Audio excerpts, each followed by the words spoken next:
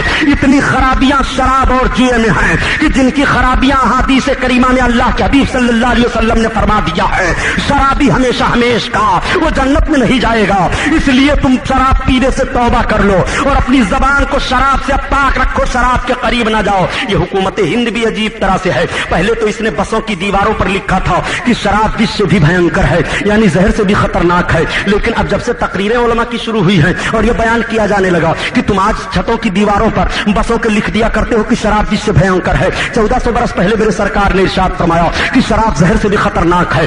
آج تم شراب کی خرابی بیان کر رہے ہو جب انہوں نے اس تحریر کو بھی غائب کرنا شروع کر دیا ہے. اور میں تو یہ عرض کروں گا اے مسلمانوں, جس ملک میں آپ زندگی گزار رہے ہو اس ملک میں تو لائسنس شراب کے لیے دیے جا رہے ہیں, بھٹیاں شراب کی بنائی جا رہی ہیں اور شراب کی آمدنی سے حکومت چلائی جا رہی ہے.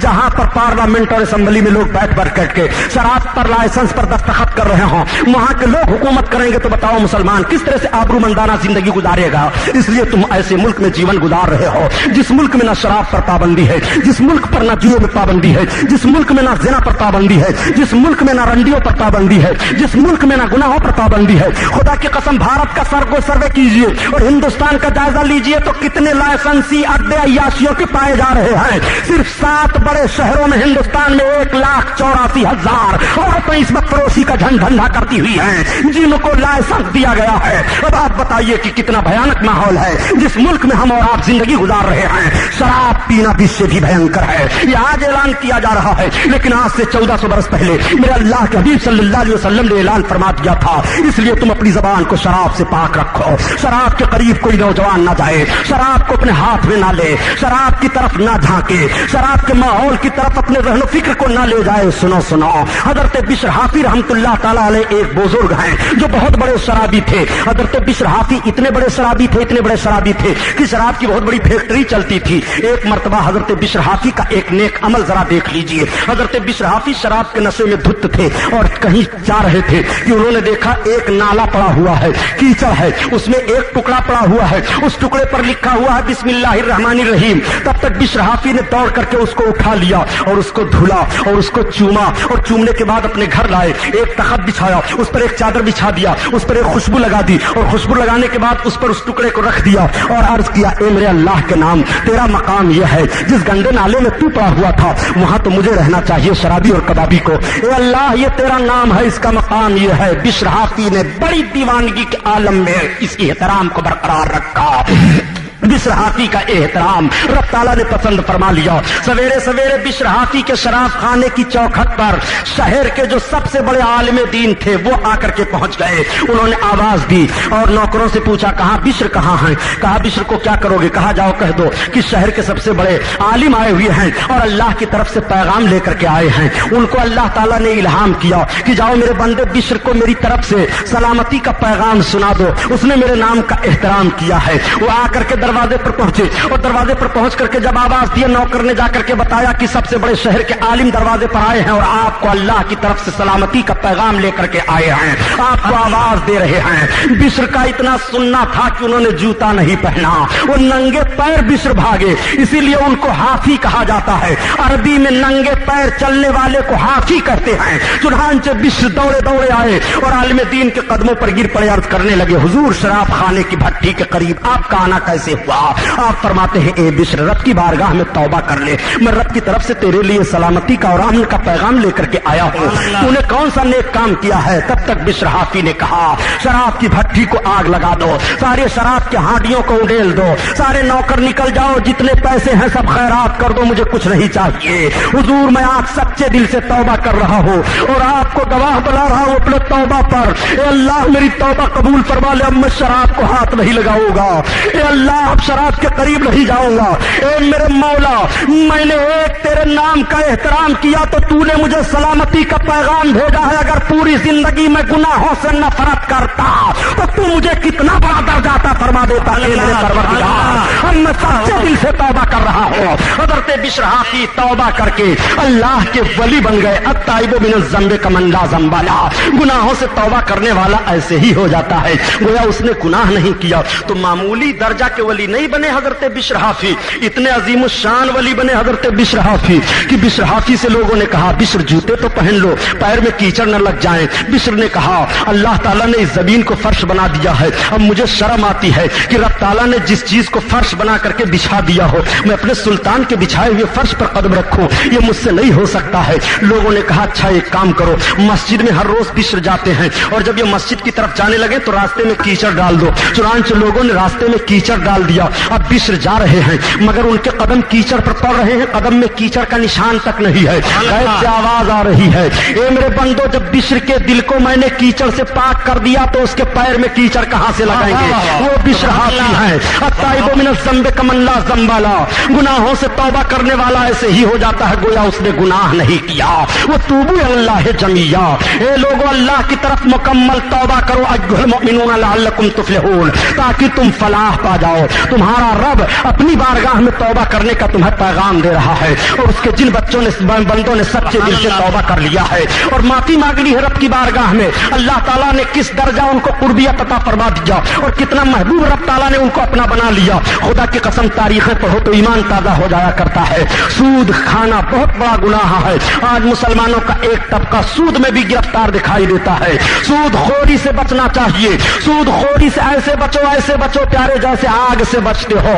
اللہ کے حبیب صلی اللہ علیہ وسلم ارشاد فرماتے ہیں کہ جو سود خوری سے نہیں بچتا ہے گویا خون اور پیٹ پی رہا ہے، قیامت کے دن جب اسے سزا دی جائے گی تو اتنی بھیانک سزا ہوگی۔ اس لیے تم سود کے قریب نہ جاؤ، سود کا لینا بھی بند کرو، سود کا دینا بھی بند کرو۔ آج کتنے لوگ ہیں جو عام طور سے سود کو کھا لیا کرتے ہیں اور اس گناہ کو بڑا ہلکا گناہ معاذ اللہ سمجھا کرتے ہیں۔ اللہ کے حبیب صلی اللہ تعالی علیہ وسلم نے سود خوری سے کس طرح سے پابندی لگائی ہے آؤ دیکھو۔ جب اللہ کے ایک دیوانے کو پتا چلا کہ سود خوری کا بڑا بھیانک گناہ ہوتا ہے تو کس طرح سے سود خوری کے گناہ سے توبہ کی ہے آؤ دیکھو، ذرا دیکھو۔ یہ حضرت حبیب اجمی رضی اللہ تعالیٰ عنہ ہیں۔ حضرت حبیب اجمی وہ بزرگ ہیں جو اولیاء کرام میں ولیوں کے سردار تسلیم کیے گئے ہیں۔ حضرت حبیب اجمی بہت بڑے سود خور تھے، اتنے بڑے سود خور تھے حبیب اجمی کہ سود خوری پر یہ قرضہ بانٹا کرتے تھے اور ان کے قرضہ وصولنے کا طریقہ یہ تھا کہ جس قرض خواہ کے وہاں جاتے اگر قرضہ نہ ملتا اور نفع نہ ملتا تو اتنے دن کا وہ ہرجانہ بھی وصول کر لیا کرتے تھے۔ حضرت حبیب اجمی اتنے بڑے سود خور تھے، انہوں نے ایک غریب کو سود پر پیسہ دے دیا تھا۔ جب ٹائم پورا ہو گیا اس کے دروازے پر گئے مگر وہ بیچارہ اپنے گھر پر نہیں موجود تھا۔ گھر کے عورت سے پوچھا، گھر والی نے بتایا میرا شوہر نہیں ہے۔ حبیب اجمی نے کہا آج تمہارے دروازے پر تمہارے شوہر کو میں ذلیل کر کے تب چھوڑوں گا۔ میرا قرضہ لے آیا ہے، نہ تو قرضہ دے رہا ہے نہ تو سود کا نفع دے رہا ہے، آج میں ہرجانہ لے کر کے جاؤں گا، بھاگوں گا نہیں۔ عورت نے دیکھا میرا شوہر ذلیل ہو جائے گا، کہا تو آپ کا ہرجانہ کیا ہوتا ہے؟ کہا جو تمہارے گھر ہو وہی دے دو، وہی ہرجانہ لے کر کے تب میں واپس جاؤں گا۔ اس غریب کے گھر بکرے کا ایک سرا رکھا ہوا تھا، اس کا شوہر کئی روز پر آج بکرے کا سرا لے کر آیا تھا۔ بچوں نے دیکھا تو کہا امی آج ہمیں گوشت کھانے کو مل جائے گا۔ ماں نے کہا ہاں بیٹو یہ تمہارے باپ کا لایا ہوا ہے، گھبراؤ نہیں، تمہیں گھبرانے کی ضرورت نہیں ہے۔ ماں تیاری کر رہی ہے کہ بکرے کے سرے کو بکائے، تب تک حبیب اجمی پہنچ گئے اور انہوں نے مطالبہ کیا۔ ماں نے وہی بکرے کا سرا اٹھا کر کے دے دیا۔ بچوں کی نگاہ پڑی تو بچوں کی آہیں نکل گئی، بچوں نے اپنے ماں کا دامن تھاما۔ امی جان یہ تو کھانے کے لیے آپ کہہ رہی تھی کہ باپ ہمارے لیے لائے ہیں۔ ماں کی آنکھیں ڈبڈبا گئی۔ ماں نے کہا اے بچوں صبر کرو، اللہ تعالیٰ نے تمہارے باپ کو غریب پیدا کیا، تمہارا باپ غریب ہے، وہ سود پر پیسہ لایا تھا، حبیب اجمی سود خور آیا ہے، تمہارے باپ کو رسوا کرنے پر تلا ہوا ہے۔ بچوں نے عرض کیا رب کی بارگاہ میں اے میرے مولا میرے باپ کو رسوائی سے بچا لے، اے پروردگار میرے باپ کو سود خوری سے بچا لے، اے الہ العالمین میرا باپ سود خوری کی بنیاد پر ہماری پرورش کر رہا ہے، ہمارے جسم کا خون کیسا بنے گا؟ بچوں کے آنسو نکل آئے، موتی سمجھ کے شان قریبی نے چن لیے۔ حبیب اجمی گئے اپنے گھر اور اپنی بیگم کو دیا، لو بکرے کا سرا تیار کرو۔ جب بیگم نے پکا کر کے تیار کیا